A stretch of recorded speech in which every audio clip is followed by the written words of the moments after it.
Hola, buenas. Soy Alejandro Sánchez de Miguel y voy a enseñaros un poco el paper que acabamos de publicar. Eh, yo he sido postdoc de la Universidad de Exeter hasta el mes de agosto. Actualmente soy asociado y igual que estoy vinculado con el Instituto de Astrofísica de Andalucía y en la Universidad Complutense de Madrid, en la cual pronto, en principio, comenzaré un postdoc. Os voy a presentar este paper que hemos publicado en la revista Remote Sensing.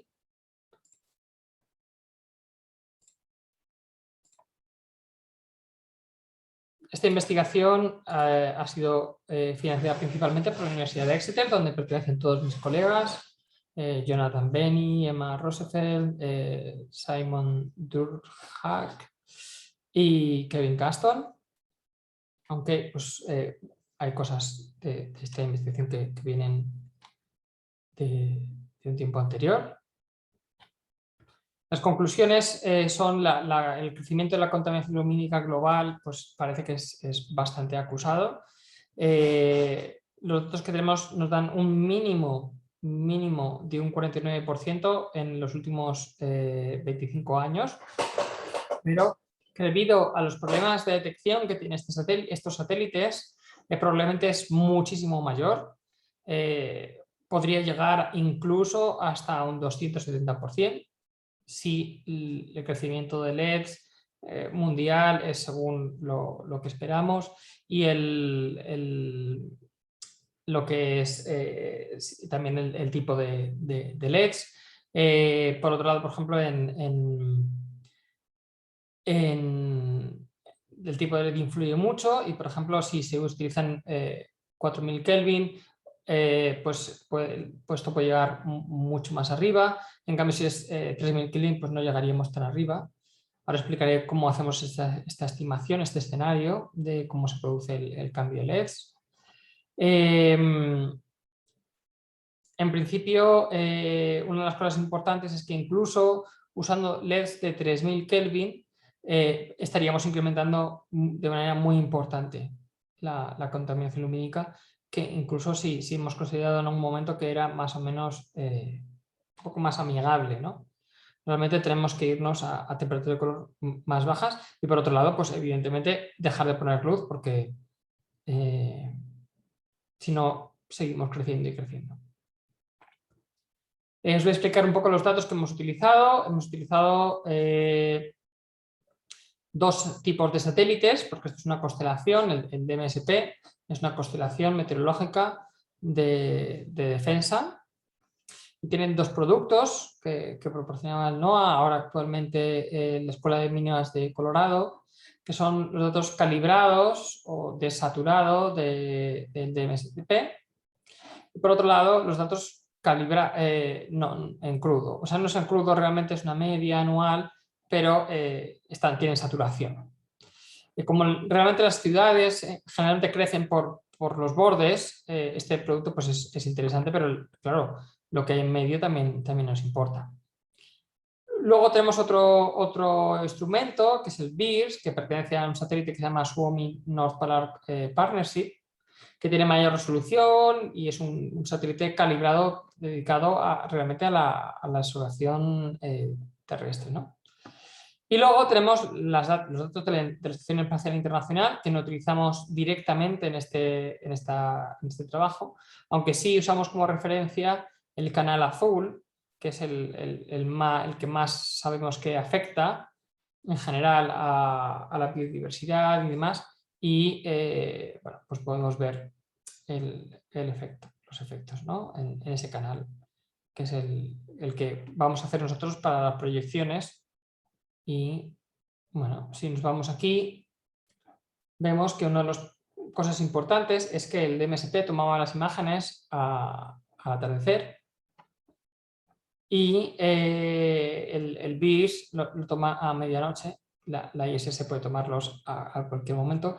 Otra diferencia importante es la resolución. El DMSP tiene una resolución por píxel baja, luego con unas técnicas de super resolución se puede mejorar. Lo mismo pasa con el BIRS. Y bueno, con esta imagen de la ISS de Madrid voy a mostraros cómo afecta este tema de tomar las imágenes una hora o a otra. Aquí vemos mucha iluminación ornamental, ¿vale? Pero esto sería más o menos al atardecer, pero si vemos más tarde, muchísimas de estas fuentes desaparecen.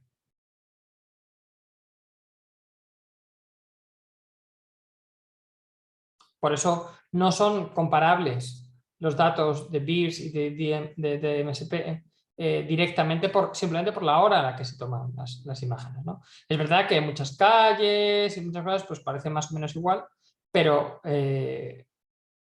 realmente no lo son. De hecho, en Madrid sabemos que las zonas con sodio bajan un 20% y algunas zonas con LED pues bajan incluso a un 60% de intensidad. Eso no es tan claro en este cambio como las cosas que se apagan, ¿no? También hay otro problema con la respuesta espectral. El DMSP y el BIRS tienen un problema, es que son bandas pancromáticas que cogen prácticamente todo, ¿vale? Parecido al SQM, aunque el SQM tiene aquí una cola que es la que está un poco más filtrada la parte azul, ¿vale? Pero donde más emiten hasta ahora en general las luces es aquí, ¿no? En esta banda de aquí. Por eso el SQM y el BIRS a veces en algunos papers pues, se utilizan y realmente pues, funciona, ¿no? Es porque donde se produce la emisión principalmente es justo en esta zona de solapamiento entre el DMSP y el SQM. Pero si vemos cómo esto afecta esto a los LEDs, vemos que uno de los problemas que tiene el DMSP y el BIRS es que son sensibles al infrarrojo, a esta línea en 800 nanómetros, que es muy importante, y que nosotros no vemos. Aquí, para simular lo que sería lo que vemos los humanos, se ha cogido una cámara reflex en color que vemos que no vemos en el infrarrojo. Lo que sí hay una contribución muy importante en el azul son los LEDs, que tienen este pico de aquí. No en el PC ámbar, en PC ámbar prácticamente no hay contribución en ese lado. ¿Y qué pasa? Que BIRS directamente es ciego y DMSP es muy poco sensible, aparte de que mezcla todo. Mezcla todo. Eso tiene un efecto y es como vamos a ver en el caso de Milán, produce que en BIRS, como no ve, cuando se cambia de sodio a LEDs, esta línea desaparece y esta contribución que debería aparecer no es sensible a ella. El satélite produce una caída de un 50%, como podemos ver aquí en BIRS, aunque no sea real. ¿Y cómo sabemos que no es real? Pues sabemos que no es real porque tenemos datos de la ISS, que sí es sensible a estos colores, y vemos que cuando ajustamos los colores de la ISS para que representen lo que ven los humanos, la luz fotópica, los lúmenes o luxes, prácticamente las dos imágenes, antes y después, son indistinguibles. Pero cuando vemos otros indicadores, por ejemplo el índice de supresión de la melatonina, el cambio es sustancial, ¿no? Y si juntamos esto con la intensidad de luz, pues evidentemente Milán contamina mucho más lumínicamente en 2015 que en 2012. Para este estudio vamos a usar las estadísticas energéticas de Italia, la Terna, que tienen datos desde el año 77 hasta el 2017, como un ground truth, una verdad en tierra, pero esta sí, bueno, puede ser una verdad en tierra, pero vamos a considerarlo como un proxy, ¿vale? No lo vamos a considerar como la verdad absoluta, porque primero la eficiencia de todas las lámparas no es la misma, hay muchos factores, no solamente está el alumbrado público, pero si pensamos que es un buen proxy en tierra que tiene una relación física con lo que vemos en el espacio, y lo vamos a usar para ver cómo evoluciona y cómo pueden ser las emisiones, ¿no? Cómo han cambiado a lo largo del tiempo. Luego vamos a usar los datos del DMSP, calibrados y no calibrados, y los datos del Suomi o VIRS, para los amigos. Luego, para la validación, vamos a comparar estos resultados con los datos también de consumo eléctrico en el alumbrado público de Grecia, Portugal y España. Y también con estos a nivel de provincia o NUT, porque en muchos de estos países es prácticamente lo mismo, o en el dato absoluto para muchos otros países. En lo que es, para lo que es cómo han crecido los LEDs, que es una contribución muy importante, como os acabo de mostrar, usamos los datos de los fabricantes de la Asociación de Fabricantes de Iluminación en España, que es un gran productor a nivel mundial, al menos europeo, y los datos de implantación de LEDs en Reino Unido. Para hacer esta curva, esta parte de aquí son datos, son los datos que os acabo de mostrar, lo que suponemos es que se reemplazan las bombillas después de 24.000 horas, que más o menos es lo que hace el Ayuntamiento de Madrid los 5 años. Aunque, decir, es una estimación, bueno, un poco conservadora, porque aunque el Ayuntamiento de Madrid haga eso, estas lámparas, dependiendo del fabricante, pueden durar mucho más. El uso anual que estamos poniendo es 4.100 horas, y aquí nos está considerando que evidentemente pues hay muchas cosas que pasan, como subsidios, como roturas de stock. Por ejemplo, ya actualmente no es posible encontrar lámparas de alta presión de sodio para muchos pueblos pequeños, y eso nos daría un poco la forma de cómo tendría que ser el cambio a LEDs. Lo que no nos da es la altura, ¿vale? Y para eso hemos utilizado los datos de Reino Unido, que nos dan que para 2020 estará ya en un 66% y en un 50% en 2019. Y también tenemos otros datos que indican en la misma dirección, que nos dicen que Frost y Sullivan, que para 2025 el 98% de la iluminación será LED, de toda la iluminación será LED. Aquí nuestra proyección es más conservadora, aunque los datos que vais a ver como máximo llegan hasta aquí. ¿Vale? Pero esto es como nosotros creemos que va a evolucionar el mercado, aunque evidentemente si de repente deja de producirse el sodio de alta presión, pues evidentemente esto puede subir al 100% sin problema. Este es el diagrama de cómo hemos hecho la calibración de estos datos, cómo se ha hecho. Primero cogemos los datos de alumbrado público y los datos de calibración de VIRS, que es un satélite calibrado. Primero lo que hacemos es convertir esa radiancia en potencia emitida. Luego esa potencia emitida la utilizamos para ver cómo se relacionaría el gasto en el alumbrado público con la potencia de cada provincia. Por otro lado, hacemos una intercalibración entre la potencia emitida en VIRS y lo que veríamos en el DMSP, el flujo ahí, comparando el año 2010 con el año 2012, que es lo más cercano que tenemos en lo que es no saturado, lo que está calibrado.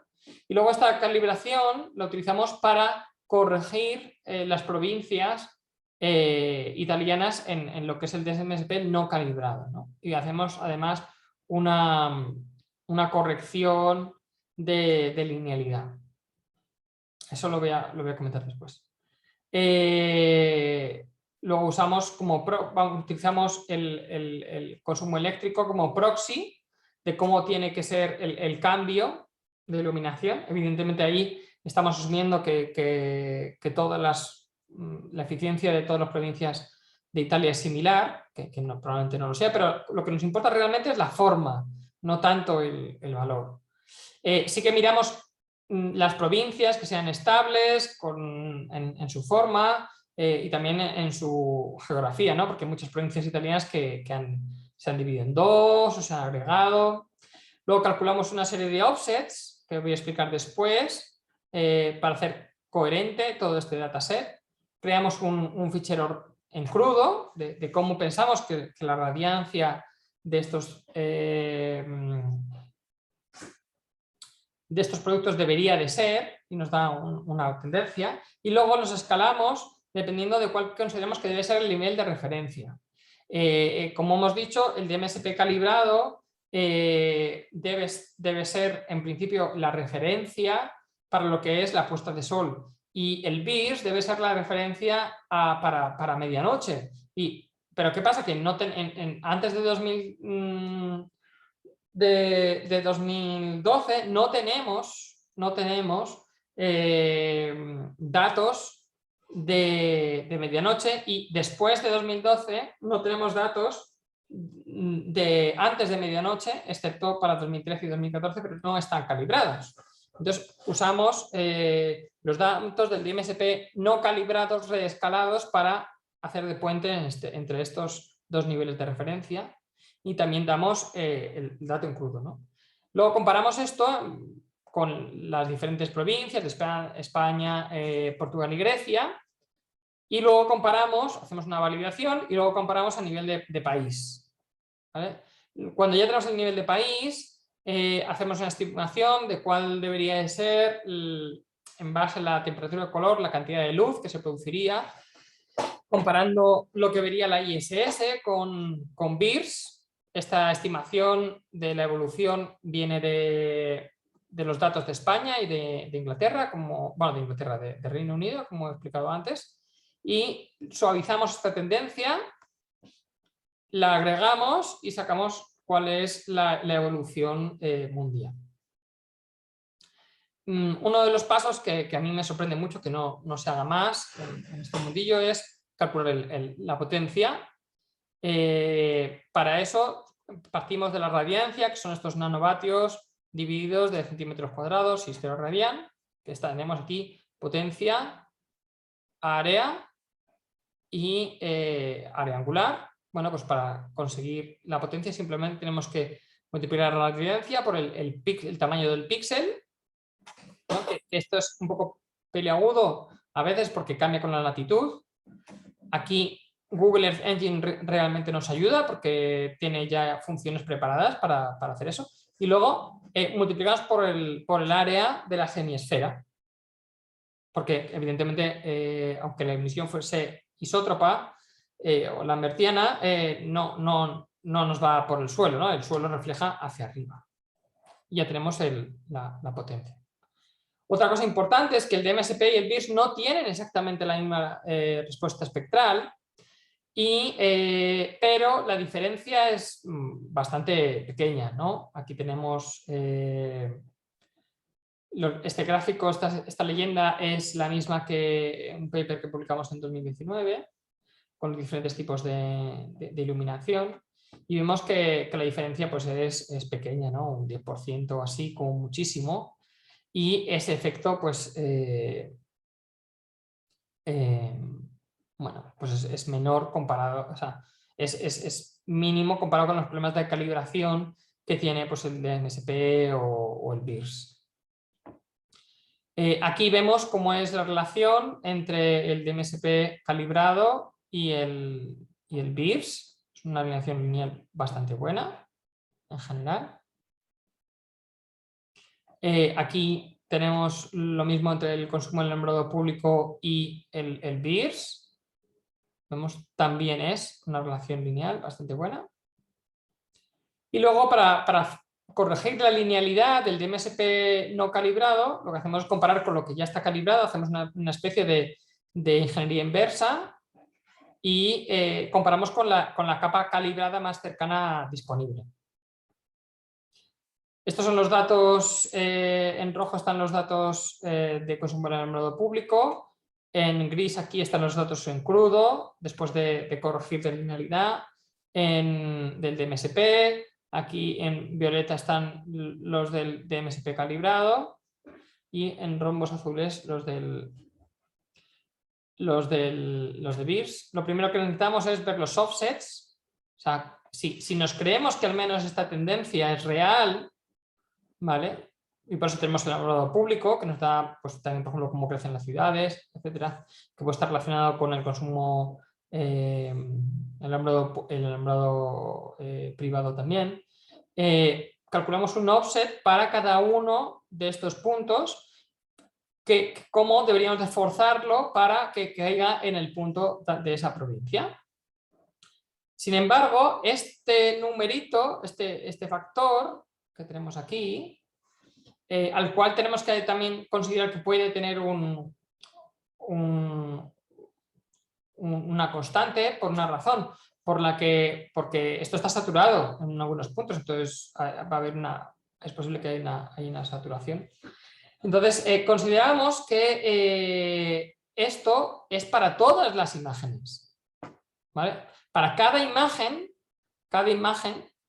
es diferente. Pero para una determinada imagen, todas las provincias, las 75 provincias, deben de tener el mismo factor. De manera que estos números, que dependen de la provincia y de la imagen, hacemos la media para sacar el factor que va a depender solamente de la imagen. ¿Vale? Aquí ya hemos hecho una primera aproximación, ¿vale? Un primer paso. La dispersión se ha reducido muchísimo. Mirad dónde estaban aquí repartidos los rombitos y los grises, y ahora está todo, bueno, bastante más concentrado. Pero, claro, aquí era un primer paso. Si le damos una iteración más y lo que hacemos es escalar toda la curva hasta arriba, y consideramos de nuevo que puede haber no solamente saturación, sino también cosas que directamente no se detecten, esto sería una constante, y que va a depender de cada provincia, ¿vale? Pues vamos a sacar un nuevo factor, ¿no? Esto lo iteramos varias veces y bueno, pues se ajusta un poquín más, ¿no? Aquí, si os fijáis, parece que va subiendo, y en el nuevo cambia un pelín la tendencia. No es que haya un cambio muy radical, pero sí que mejora un poquito. ¿Vale? Y luego tenemos por otro lado el BIRS, que usamos estos dos puntos para escalarlo. Bueno, primero escalamos igual que hemos hecho antes, para intentar sacar esta formita que quizás detectemos, ¿no? Esta formita de aquí.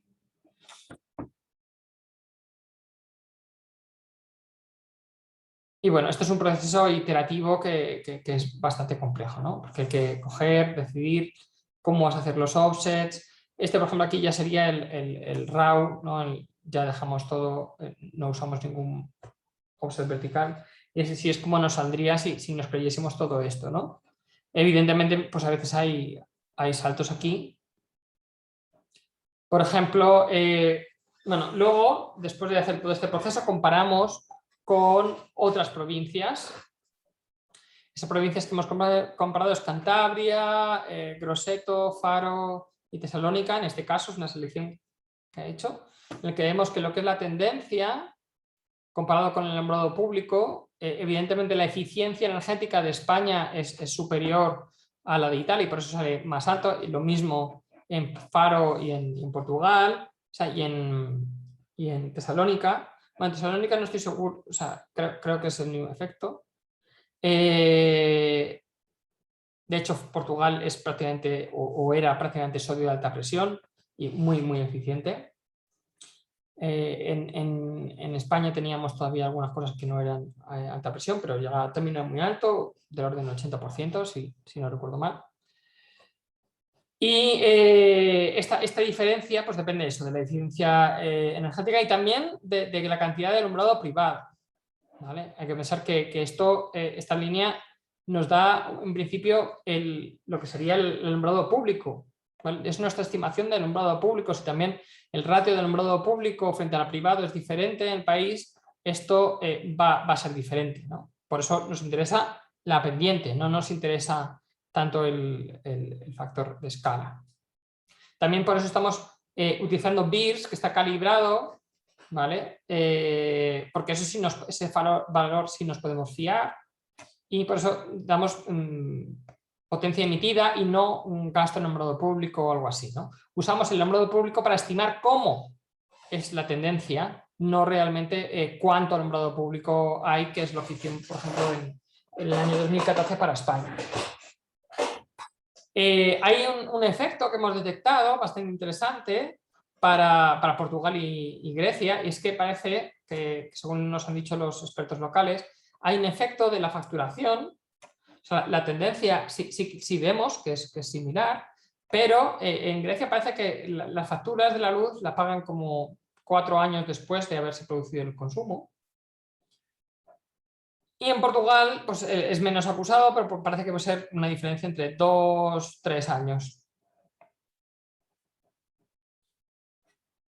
Luego hay otro factor que nos han preguntado los referees, cuál es la importancia del alumbrado privado contra lo que es el alumbrado público.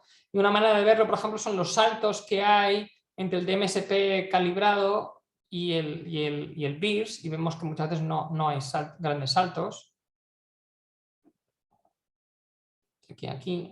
En la única que sí vemos un salto importante es aquí en Grosseto, que por otro lado es la provincia con menos emisión, ¿no? Entonces el alumbrado privado ahí evidentemente puede tener una contribución más destacada, pues más fácil que afecte. Unos sitios donde hay unas caídas importantísimas de la emisión es, por ejemplo, en Yemen, por la guerra, o en Siria, o en Ucrania, por la crisis económica y la guerra, y África Central. En Siria, por ejemplo, la gente que solo ha utilizado el BIRS para ver la caída, vemos aquí que realmente la caída ha sido mucho más pronunciada de lo que el BIRS marca, ¿no?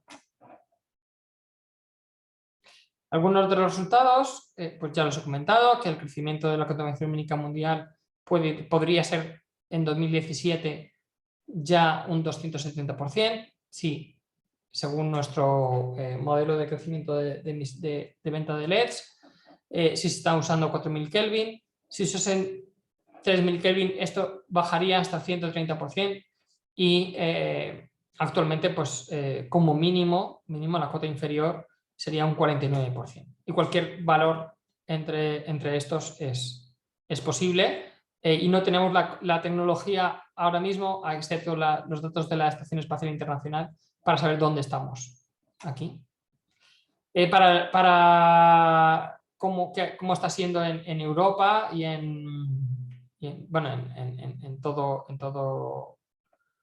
el mundo. Por ejemplo, Europa parecería que está plano, ¿vale? Este punto es un problema de que hay nieve en la parte norte de Europa, no en España, no en Italia, no en Grecia, pero Ucrania, Alemania, pues tenía bastante nieve cuando se tomó este dato. Es un outlier. Vemos aquí cómo sería el crecimiento. Vemos que en Europa, incluso si estamos usando 3000 Kelvin, para hoy podríamos estar ya duplicando, o más que duplicando, casi, bueno, sí, más que duplicando. Esto sería, vamos a ver.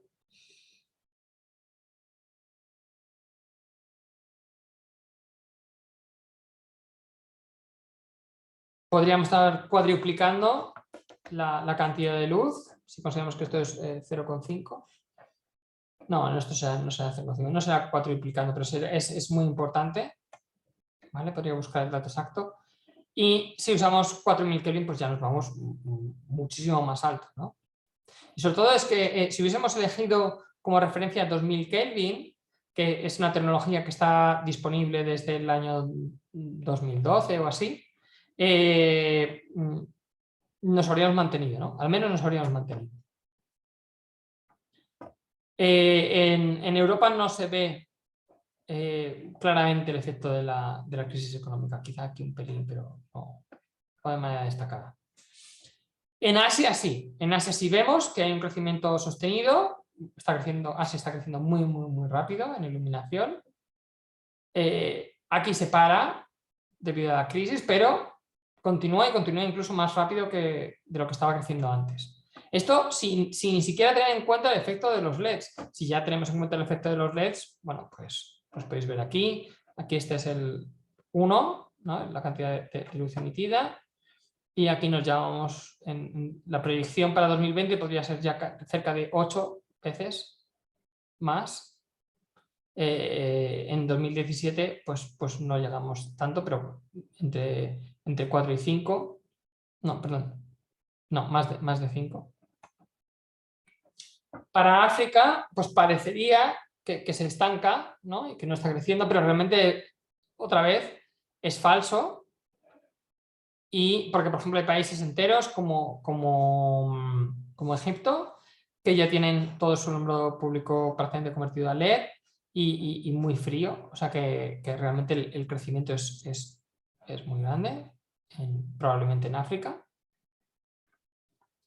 En Norteamérica, curiosamente, el efecto de la crisis sí se nota bastante, como veis aquí, pero ¿qué pasa?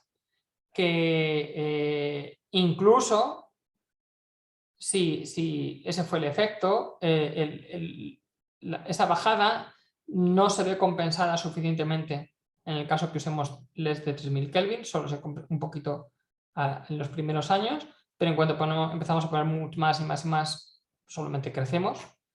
Y si usamos ya LEDs de 4000, pues se crece muchísimo más. En Sudamérica es el único que parece que baja en época moderna, pero realmente esto creemos que otra vez es un efecto de la conversión a LEDs y, como he dicho antes, pues el crecimiento puede ser muy, muy alto. En Oceanía, bueno, pues no sé si aquí hay realmente un efecto de la crisis económica, no lo sabemos. Sí que se mantiene bastante plano en general, casi todo es Australia, pero si consideramos el efecto de los LEDs, otra vez más podría estar creciendo bastante lo que es la contaminación. Bueno, es Australia y Nueva Zelanda. Para explicar un poquito más, por ejemplo, en Reino Unido sí que se produjo aquí una caída importante, nada más después de la crisis. Hubo apagado de autopistas, hubo muchas medidas que hicieron que bajara la emisión, pero eso sí, no tenemos en cuenta los LEDs. En el caso de Reino Unido tenemos los datos de cuántos LEDs se están instalando, o sea que esta curva que vemos aquí es mucho más realista para Reino Unido. Y bueno, pues como vemos aquí, en Reino Unido probablemente, que están poniendo casi todo 4000 Kelvin, se haya duplicado la cantidad de luz azul en los últimos años, como vemos aquí. Esto es para 2020, aunque que serían precisamente los datos que tenemos de conversión a LEDs. A pesar de que Reino Unido históricamente ha sido un país muy, muy conservador y no estaba creciendo.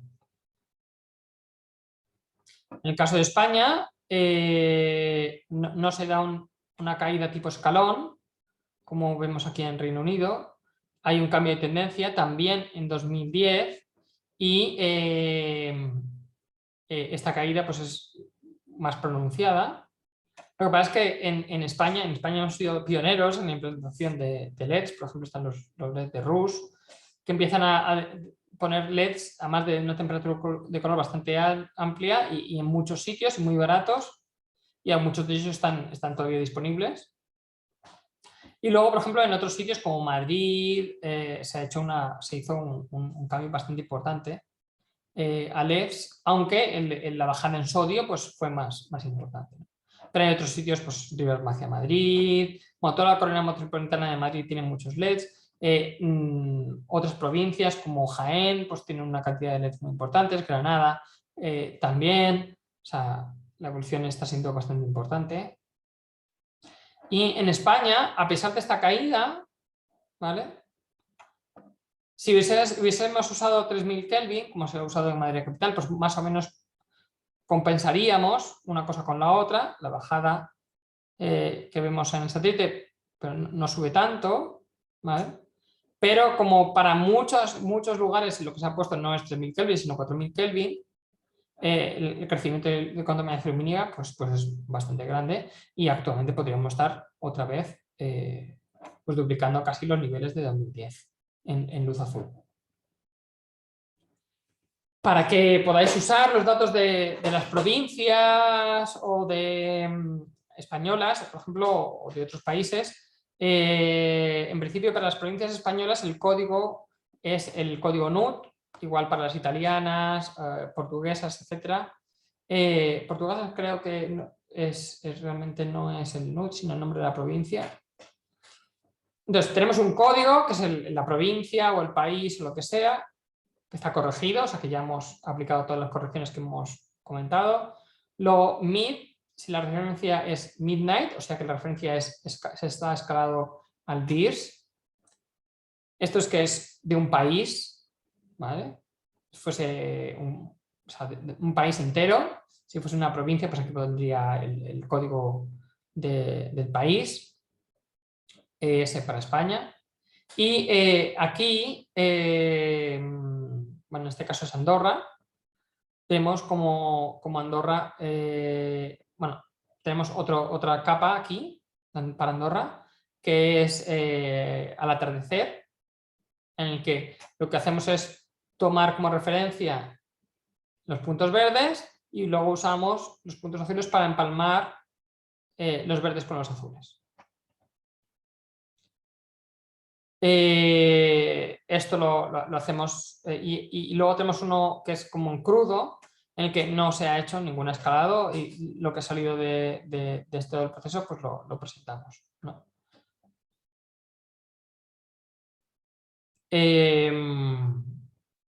Claro, por ejemplo en el caso de Andorra, si hay pistas de esquí o no hay pistas de esquí, pues puede dar una diferencia muy grande, ¿no? Y hay efectos pues, que muchas veces son muy particulares del país. Entonces hay que tener un poco cuidado de cómo se interpretan, ¿no?